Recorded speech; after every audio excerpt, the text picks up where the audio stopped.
نویت سنت الاعتکاف ہمارے مصطفیٰ صلی اللہ تعالیٰ علیہ وآلہ وسلم کی تو میری ذات پڑھ چکے، پاک پڑھو، اللہ رب العزت تم پر رحمت فرمائے گا۔ صلو علی الحبیب صلی اللہ تعالیٰ علی محمد صلی اللہ تعالیٰ علیہ وآلہ وسلم۔ ہم قرآن پاک کو درست طریقے سے اور نماز کی درست ادائیگی کے لیے تجوید کو سماعت کر رہے تھے۔ کل ہم نے سماعت کیا کہ نون ساکن اور تنوین کے 4 قاعدے ہیں۔ نون ساکن اور تنوین کے 4 قاعدے ہیں، اور اس میں سے ہم نے 2 کی وضاحت کو سماعت کیا، اور 2 انشاءاللہ آج ہم سماعت کریں گے۔ کل ہم نے ثنا نماز میں جو پڑھی جاتی ہے اس ثنا کو ہم نے درست ادائیگی کے لیے کوشش کی، اور انشاءاللہ آج ہم سورہ فاتحہ کو بھی انشاءاللہ سماعت کریں گے اور درست طریقے سے ادا کرنے کی کوشش کی جائے گی۔ تو سب سے پہلے نون ساکن اور تنوین کے کتنے ہم نے قاعدے سماعت کیے تھے؟ یہ توجہ میری طرف رکھیے جی۔ کتنے قاعدے سماعت کیے تھے؟ کون کون سے؟ اظہار،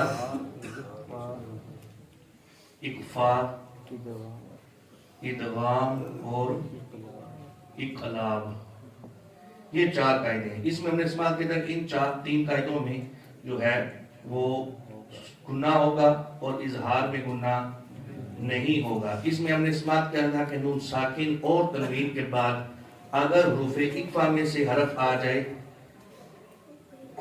تو وہاں پر اقفا ہوگا، گناہ کر کے پڑھیں گے۔ اور یہ سماعت کیا تھا کہ نون ساکن اور تنوین کے بعد اگر حروف حلقی میں سے کوئی حرف آ جائے تو وہاں پر اظہار ہوگا اور گناہ نہیں ہوگا۔ اس میں گناہ نہیں ہوگا، ان تینوں میں گناہ ہوگا۔ یہ 2 کل ہم نے سماعت کی تھے۔ آج ہم انشاءاللہ ادغام کو سماعت کریں گے کہ نون ساکن کسے کہتے ہیں؟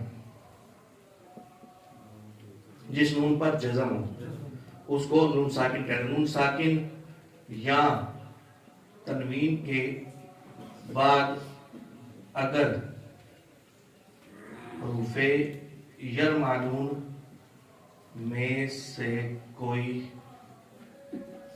حرف آ جائے تو ادغام ہوگا، گناہ کر کے پڑھا جائے گا۔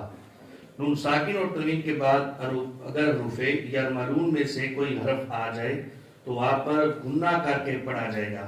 اور حروف یرمعلون کتنی ہیں؟ 6۔ کتنی ہیں؟ یہ جو یرمعلون لفظ ہے نا، یہی اس کا مجموعہ بھی ہے، یعنی یہی اس یرمعلون میں جو 6 حرف آئے ہیں وہی 6 حرف جو ہیں وہ حروف یرمعلون میں ہیں۔ کون کون سے ہیں؟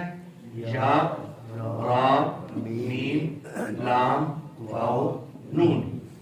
یہ 6 حروف ہیں جنہیں حروف یرمعلون کہا جاتا ہے۔ نون ساکن اور تنوین کے بعد اگر ان 6 حرفوں میں سے کوئی حرف آ جائے تو گناہ ہوگا 4 میں۔ ان 6 حرفوں میں سے 2 حرف ایسے ہیں، را اور لام، ان میں گناہ نہیں ہوگا، ان میں گناہ، ان میں سے بقیہ جو 4 رہ گئے ان 4 میں گناہ ہوگا۔ اس کی مثال ہم انشاءاللہ سماعت کرتے ہیں، جیسے لفظ ہے من یقول۔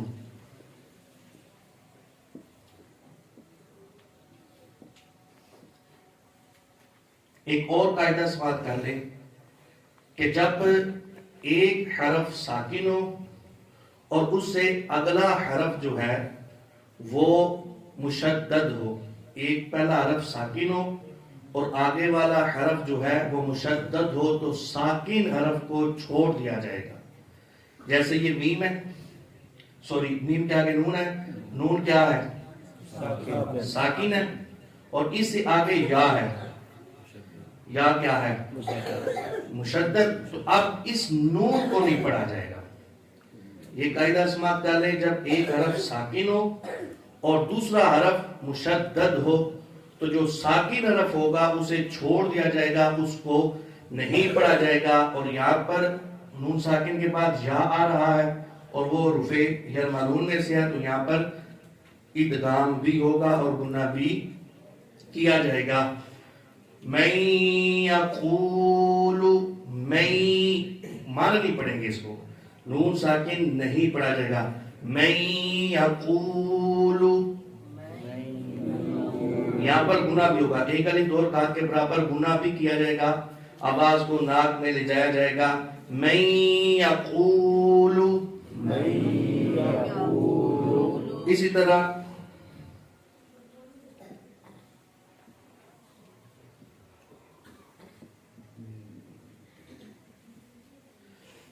میو والی جن.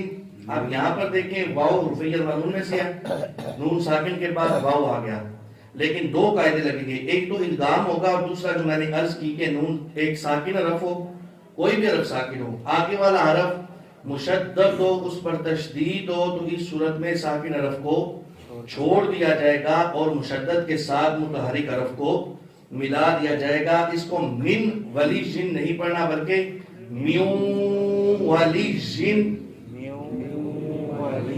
نون ساکن کو چھوڑ دیا جائے گا کیونکہ نون جو ہے وہ ساکن ہے اور اس سے آگے والا حرف مشدد ہے، تو ساکن حرف کو چھوڑ کر مشدد کو پڑھا جائے گا میو والی جن. اس سے آگے پھر ایک اور مثال اس کی سمجھیے.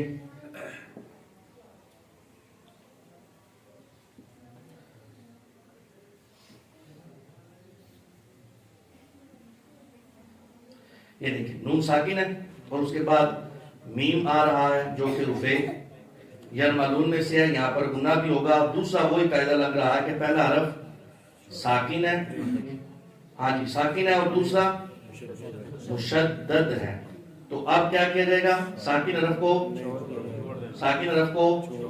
اور مشدد حرف کو پڑھا جائے گا. تو من نہیں پڑھیں گے اس کو بلکہ اس کو پڑھیں گے من مشہد.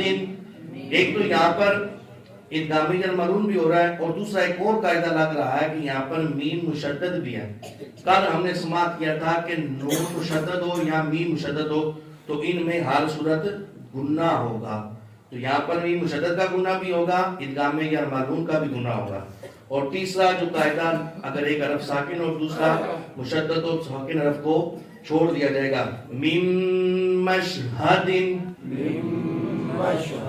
جی یہ ہم نے تین اس کی مثالیں سماعت کی. اب ہم اس کی مثال سماعت کرتے ہیں کہ را اور لام میں گناہ نہیں ہوگا. را اور لام میں گناہ جیسے لفظ ہے من ربہم.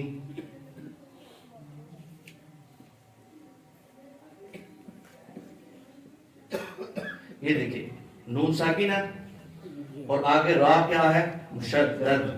آپ کیا قاعدہ لگے گا کہ ساکن حرف کو چھوڑ دیا جائے گا اور مشدد حرف کو پڑھا جائے گا. پھر دوسرا قاعدہ کہ یہاں پر ادغامی معلوم ہو رہا ہے لیکن را اور لام میں گناہ نہیں ہوگا، تو یہاں پر گناہ بھی نہیں کیا جائے گا. من ربہم. را کو پر پڑھیں گے، با مشدد ہے رفع قلقلہ میں سے، یہاں پر جمع والا قلقلہ بھی ہوگا. من ربہم. اسی طرح پھر را کی بھی مثال آپ سماعت کر لیں.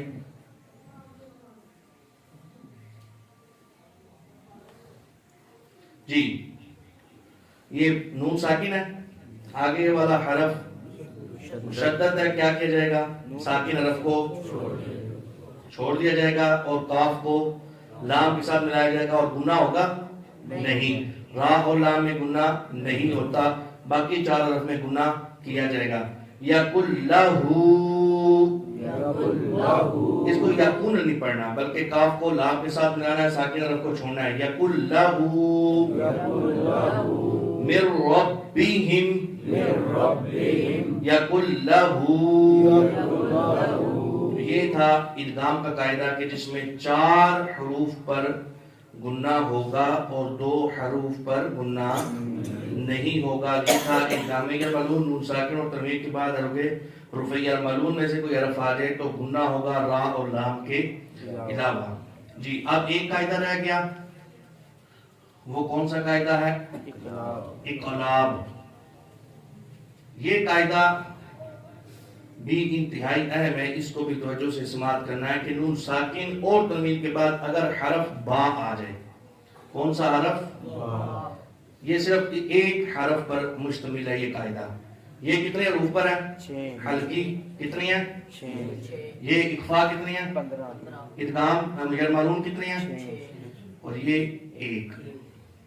آپ حروف تہجی دیکھیں نا تو ان کی تعداد 29 ہے.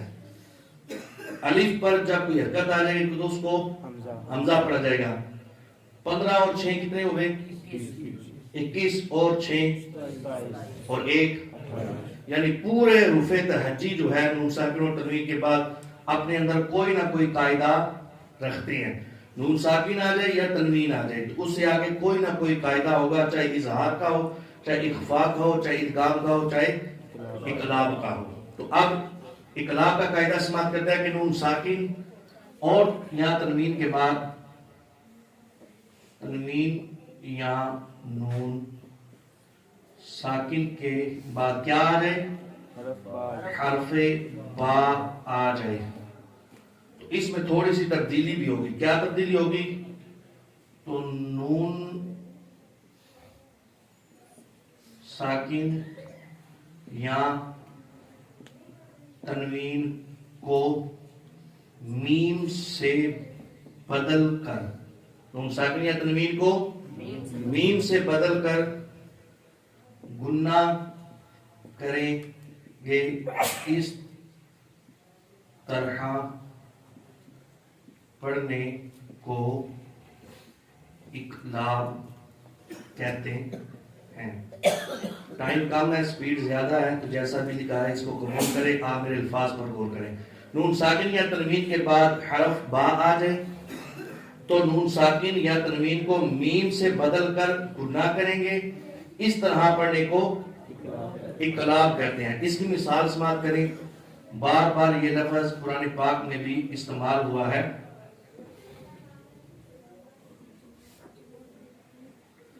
یہ من بعد لکھا ہوا ہے نا. اب قاعدہ اس میں لگانا ہے. نون ساکن ہے، نون ساکن یا تنوین کے قاعدے پڑھ رہے ہیں نا. نون ساکن اور اس کے بعد حرف با آ گیا. اب اس کو میم سے بدل کر اخفا کریں گے. آپ نے دیکھا ہوگا قرآن پاک میں چھوٹا سا میم لکھا ہوتا ہے. جب بھی نون ساکن یا تنوین کے بعد حرف با آئے گا تو چھوٹا سا میم لکھا ہوا ہوگا. یہاں پر اس طرح کر کے چھوٹا سا میم لکھا ہوگا تو نون ساکن اور تنوین کو میم سے بدلیں گے. من بعد نہیں پڑھیں گے بلکہ پڑھیں گے من بعد. اخفا بھی کریں گے، گناہ بھی کریں گے، اور گناہ کی مقدار ایک الف یعنی 2 قاف کے برابر ہے. من بعد من بعد. اس کی ایک اور مثال سماعت کریں.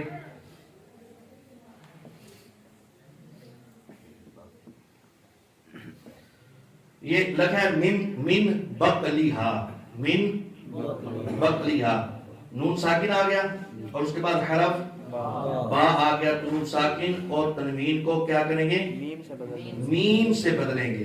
یہاں چھوٹی سی میم آئے گی جو قرآن پاک میں بھی آپ دیکھیں گے تو آپ کو یہ لفظ ملے گا. تو اب یہ پڑھا جائے گا من نہیں پڑھا جائے گا.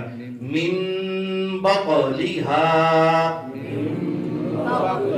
آپ میں قلقلہ بھی ہوگا. من بقلیہا.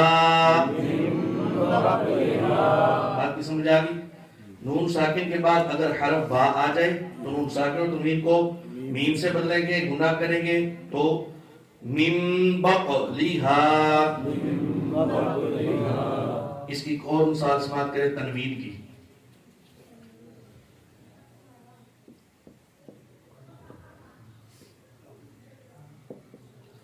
ماشاءاللہ بعض ایسے ہیں جو باہر دانت نکال رہے ہیں. اللہ تعالیٰ نے بھی قرآن کا شوق عطا فرمائے. اندر آواز آ رہی ہے، میری آواز یقیناً تک پہنچی ہوگی. اللہ ان کو ہدایت عطا فرمائے. اب یہاں پہ لکھا ہے قولاً بلیغاً. تنوین آ گئی، 2 زبریں آئی نا، 2 زبر 2 زیر 2 پیش کو تنوین آ گئی. تنوین کے بعد کیا آ گیا؟ حرف با آ گیا. اب کیا کریں گے؟ تنوین کو میم سے بدلیں گے. یہاں پر چھوٹا سا میم لکھا جائے گا. قولاً بلیغاً. قولاً بلیغاً. اس کی ایک اور مثال سماعت کریں.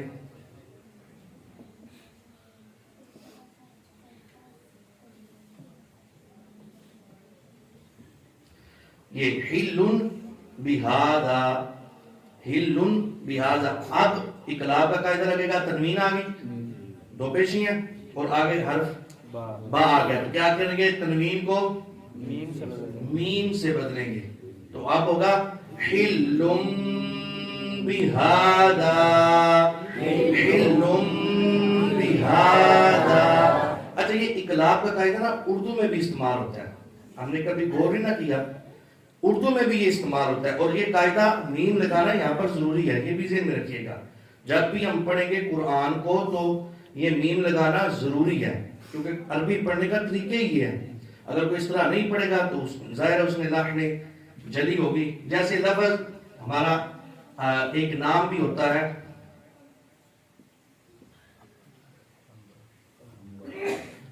اس کو کیا پڑھتے ہیں؟ انبر. میم تو کون ہے؟ میم ہے اس میں. اگر قاعدہ نہ لگائیں تو کیا ہوگا؟ انبر ہوگا نا. تو اس کو انبر کوئی بھی نہیں پڑھتا، انبر ہی پڑھتا ہے. یعنی اردو میں بھی یہ اقلاب کا قاعدہ استعمال ہوتا ہے، اور قرآن پڑھتے ہوئے بھی یہ چونکہ ایک عربی کا قاعدہ اور اس کا یہ قاعدہ لگانا بھی ضروری ہے. جب یہ کیسے انبر ہوا؟ نون ساکن آیا، ان آگے آ گیا رفع، تو یہ انبر ہو گیا. حالانکہ پڑھنے میں یہ ایسے آ رہا ہے، اس میں ایک اور قاعدہ لگا. ایک نون ساکن آیا، اور کون سے قاعدے پڑھ رہے تھے؟ نون ساکن اور تنوین پہ. نون ساکن تنوین کے بعد حرف با آ جائے تو نون ساکن کو ختم کیا جائے گا، اس کو لائیں گے، یعنی سمجھ لیں کہ میم ساکن ہو گیا وہاں پر. قولم، انبر، اور اس کے بعد میم بعدی، میم کو میم کے ساتھ ملایا گیا. تو یہ حرف ہے. یہ چار قاعدے ہیں جس میں حروف ہلکی. اب میں نے عرض کی تھی ٹائم ہمارا آج یہاں پر ہی پورا ہوا، نماز میں انشاءاللہ کل سماعت کریں گے. یہ اب توجہ کریں، جو میں نے کل عرض کی تھی کہ میں آسان سی ایک بات بتاؤں گا جس سے آپ کو یہ چار قاعدے پڑھنے میں آسانی ہوگی. یا تو ہم نے انشاءاللہ سارے کرنے ہیں، لیکن آسانی کے لیے یہ سمجھ لیں کہ ہم نے فقط حروف حلقی کو یاد کرنا ہے. حروف اور وہ کتنی ہیں؟ حمزہ، ہا، عین، ہا، غین. جی یہ حروف حلقی ہم جب یاد کر لیں گے تو یہ دیکھ لیں اظہار حروف حلقی میں ہے. حروف حلقی ہوگا تو اظہار ہوگا نا، تو اظہار حروف حلقی میں ہے. تو اس سے یہ اگر ہم نے حرف یاد کر لیے تو ان بقیہ حرف میں ہمیں غور کرنے کی فکر ہی نہیں ہے. اخفا ہے، ادغام ہے، اقلاب ہے، یہ تو گناہ ہونا ہی ہونا ہے. تو یہ 6 اگر آپ حرف یاد کر لیں گے تو اس میں یہ ہوگا کہ یہ جو 6 حرف ہمیں ذہن میں ہوں گے تو ساکن اور تنوین کے بعد ان میں گناہ نہیں کرنا. باقی کوئی بھی حرف آ جائے گا تو ہم گناہ کر لیں گے. بات کی سمجھ آ گئی؟ را اور لام بھی ہے رفیع معلوم میں. اگر آپ دیکھیں تو را اور لام میں گناہ ہو ہی نہیں سکتا پڑھتے ہوئے نا. اگر آپ کرنے کی کوشش بھی کریں گے تو ہوگا ہی نہیں. تو آپ فی الوقت یہ حروف ہلکی جو ہیں 6 ان کو یاد کر لیں. نون ساکن یا تنوین کے بعد اگر حروف ہلکی میں سے کوئی حرف آ رہے تو وہاں پر گناہ نہیں ہوگا. یہ 6 حرف یاد کر لیں. اس کے علاوہ جتنے بھی حروف تہجی کے الفاظ آئیں گے ان میں گناہ کیا جائے گا. اللہ رب العزت کی بارگاہ میں دعا ہے کہ اللہ رب العزت صحیح معنوں میں قرآن سیکھ کر عمل کرنے کی توفیق عطا فرمائے. الحمدللہ رب العالمین.